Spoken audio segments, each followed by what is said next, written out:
Amelia was done with dating for the foreseeable future. It would be for the best anyway. It wasn't as if anything worthwhile could actually come from dating a human man. It sucked, and while she didn't want to be alone for the rest of her life, little could be done about it. Amelia had made her bed. Worse, she'd spent the whole evening looking over her shoulder, convinced that someone was following her. But each time she turned around to check, there was no one suspicious anywhere in sight. No one who had bothered to spare her a second glance. So she was either paranoid or her senses were becoming dulled, either of which was bad news. It might have been one of her father's men. Her species were more than capable of being stealthy despite their immense size. But how could they have found her so soon? She'd only been away from home for a year, and the world was immense. It didn't make sense for them to have tracked her down. And if her father's men had found her, well, that would just make a bad day worse. This bit of stress relief was way overdue. "This will go better for you if you don't scream," the taller of the two men said to her, drawing her attention from her thoughts and on to him, which was probably not where he wanted it to be. Or wouldn't, when he realized that she wasn't the damsel in distress here.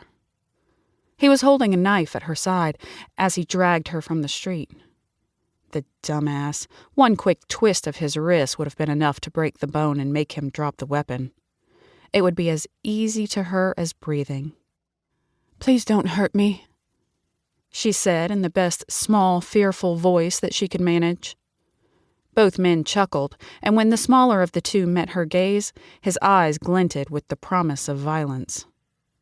The sadist was clearly getting off on the fear she was faking, and she wondered absently what it would take to make him shake with genuine fear. Maybe she could make him pee himself.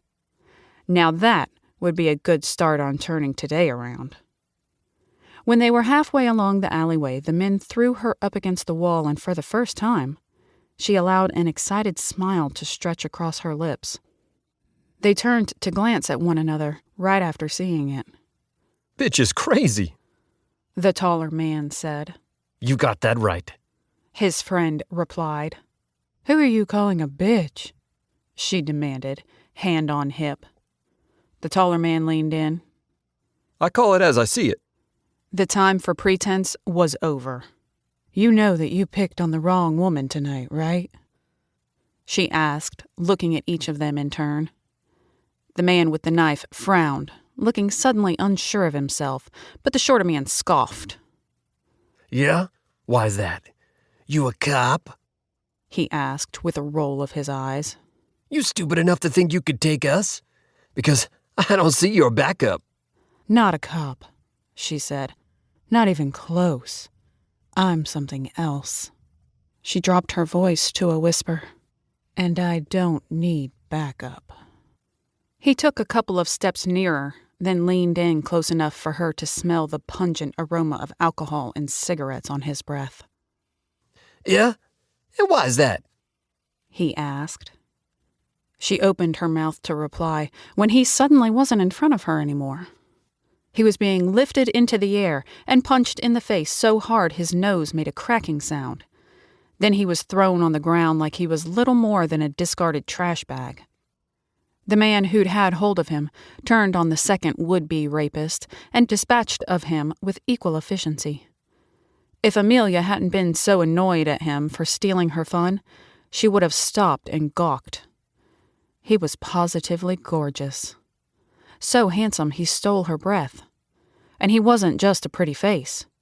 His efficiency was nothing to be overlooked. He'd dispatched of the two men as quickly and as easily as if he did it every day that ended in a Y. If she wasn't pissed at him, she would have been impressed. But she was pissed at him. The man nodded to himself, then turned to face her. "Are you okay?" he asked, his eyes widening ever so slightly when he took in her face for the first time. The soft, caring tone to his voice made Amelia want to purr with contentment, and that made her even angrier. She glared at him. "No, I most certainly am not okay. What in the hell do you think you're doing by muscling in on my action? He blinked a couple of times, then stared at her as if she'd just said she was about to fly back to the moon on her pink unicorn. Your action? Yes, she exploded, pointing down at the two men. Their asses were mine to kick. How dare you butt in where you're not wanted? Why don't you mind your own business?